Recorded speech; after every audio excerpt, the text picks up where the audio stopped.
Food from the womb to Christ. Amen.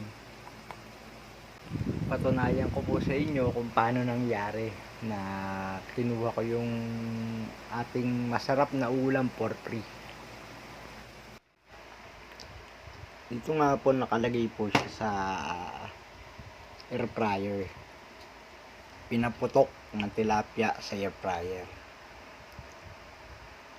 Ayan po lahat yung mga nahuli natin kanina. Yan. Linis na po siya. Ibabalot na lang po dun sa daon ng saging. Ito po yung proseso kung paano natin kinuha yung nating libreng ulam sa city. Yan. Magaling lakad po ako. Then, pagdating sa site, chinek ko po yung huli nung mga naon dun. Yan na nga po. Then, yan. Pinakita ko po sa inyo kung saan yung site. Tapos, walang atubili. Nagkas na nga po ako.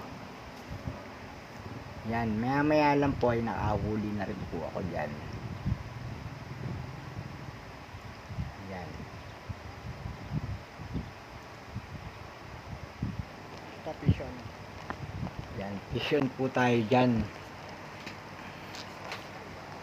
Medyo mahirap po kasing hilahin dahil cellphone lang kapit natin yan. Ayan, pero naiangat naman po natin yung first fish natin. Medyo mahirap talaga yung pwesto ko at baka malaglag po yung cellphone ko. Nasa bag lang po kasi yung inuhuli natin yung isla na yan. Sayang, medyo naging ma-action yung ano, hindi Yan, natin sayang nga, naging ma-action yung mga hilhan dyan kaya hindi ko na na-video yung mga huli natin. Yan, dami.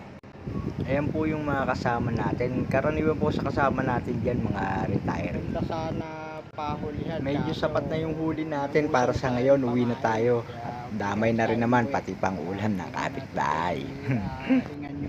Sa daan nga pala bago ako nakauwi ay may kinuhaan ako ng dahon ng saging saka kalamansi. Kaya nanghingi po tayo ng tanglad sa kapitbahay. Yan, naglinis na rin natin yung ating mga huli. Yan, buhay pa nga sila nung nasa planggana.